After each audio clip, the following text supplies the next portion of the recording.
اعوذ باللہ من الشیطان الرجیم۔ پناہ مانگتا ہوں میں اللہ کی شیطان مردود سے۔ بسم اللہ الرحمن الرحیم۔ شروع اللہ کے نام سے جو بڑا مہربان نہایت رحم والا ہے۔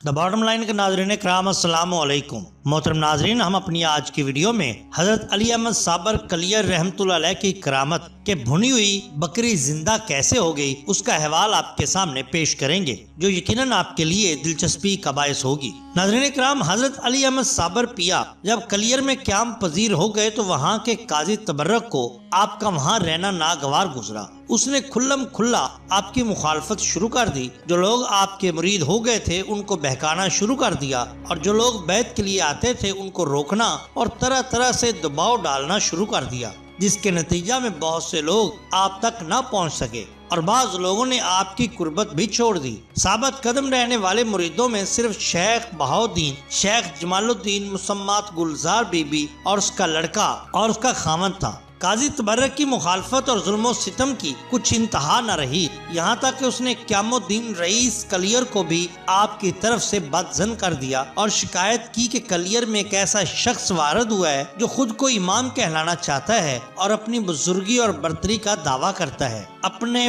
آپ کو کسی مرشد کا بھیجا ہوا صاحب ولایت علاقہ کلیر کہتا ہے۔ وہ مسجد میں بھی اس قسم کے وعظ اور تلقین کرتا ہے جس سے نمازیوں کی نمازوں میں فطور پڑتا ہے۔ اگر فوراً اس کا تدارک نہ کیا گیا تو ممکن ہے کہ وہ کسی دن ہمارے مراتب اور اقتدار کے لیے نقصان رساں ثابت ہو۔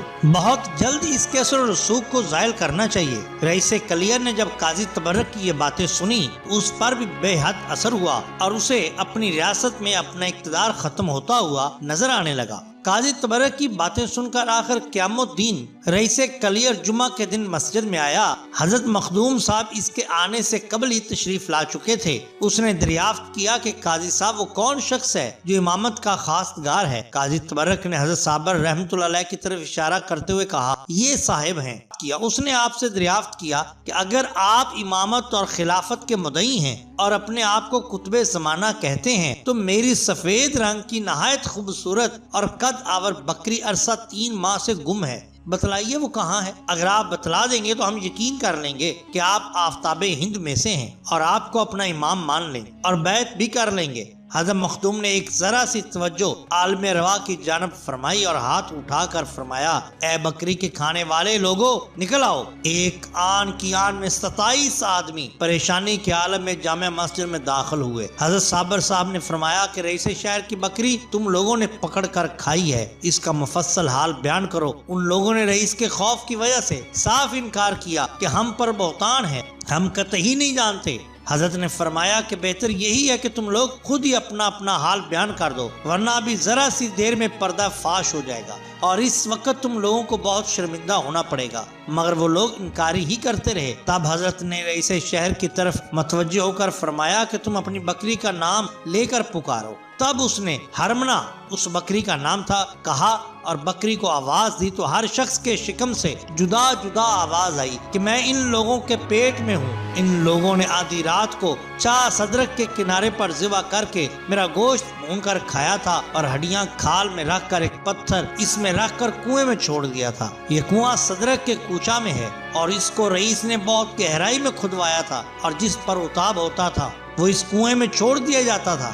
اب رئیس کو بالکل یقین ہو گیا کہ اس نے آپ سے عرض کیا کہ آپ واقعی اقطاب میں سے ہیں اور چاہتا تھا کہ آپ کے ہاتھ پر بیعت کرے۔ کہ مکار قاضی نے سوچا کہ یہ تو معاملہ ہی الٹا پلٹا ہو گیا، میری بزرگی اور وقت سب خاک میں ملا چاہتی ہے، تو چپکے سے اس نے رئیس کے کان میں کہا کہ اس کے دھوکے میں نہ آئیے گا، یہ بہت بڑا جادوگر معلوم ہوتا ہے۔ رئیس اس کے ورغلانے میں آ گیا اور کہا کہ یہ معاملہ جادو کا معلوم ہوتا ہے۔ حضرت صابر صاحب مسکرا دیے اور کہا، چند دنوں بعد ان پر حقیقت واضح ہو گئی۔ اسی طرح ایک دفعہ کا واقعہ ہے کہ حضرت علی احمد صابر کے خلیفہ حضرت خواجہ شمس الدین نے ایک روز مخدوم پاک سے سوال عرض کیا تھا کہ فنا و بقا کا راز کیا ہے؟ تو حضرت مخدوم صاحب نے فرمایا تھا کہ کسی وقت ظاہر کر دیا جائے گا۔ حضرت خواجہ شمس الدین کو وہ سوال یاد آ گیا، مگر یہ ایک واقعہ تھا جس کو مدتیں گزر گئیں، جو حضرت خواجہ صاحب کے ذہن سے خارج ہو چکا تھا۔ مگر آج جس وقت سب لوگ قبر شریف کی چشمہ بندی میں مصروف تھے، تو حضرت خواجہ شمس الدین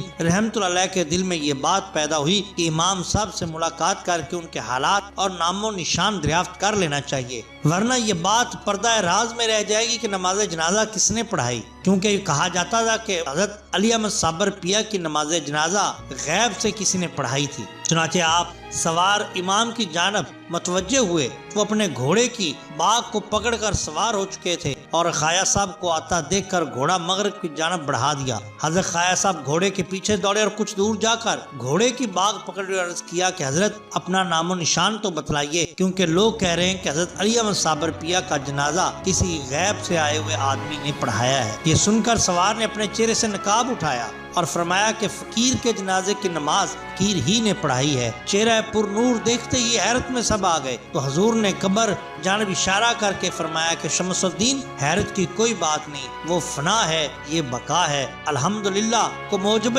وعدہ کہ آج یہ مسئلہ بھی تم کو بچشم خود دکھلا کر سمجھا دیا۔ ایک بار مجھ پر رفاع عہد کا باقی تھا، اس سے بھی آج میں سبکدوش ہو گیا۔ یہ سنتے ہی حضرت خواجہ شمس الدین ترک شمس الارض پانی پتی رحمۃ اللہ علیہ بے ہوش ہو کر گر پڑے اور وہ سوار صاحب جدھر سے تشریف لائے تھے ادھر کو روانہ ہو گئے۔ ناظرین کرام، یہ شان ہوتی ہے اولیاء اللہ کی۔ اگر آپ کو ہماری یہ ویڈیو پسند آئی ہو تو لائک کیجئے، سبسکرائب کیجئے ہمارے چینل دا باٹم لائن کو، تاکہ ہم آپ کے لیے اور بھی بہترین ویڈیوز لا سکیں۔ اپنے دوستوں کا، گرد و نواح کے لوگوں کا بہت خیال رکھیے۔ اللہ اور اللہ کے رسول صلی اللہ علیہ وسلم سے بہت محبت کیجئے۔ آپ کا بے حد شکریہ۔ اللہ حافظ۔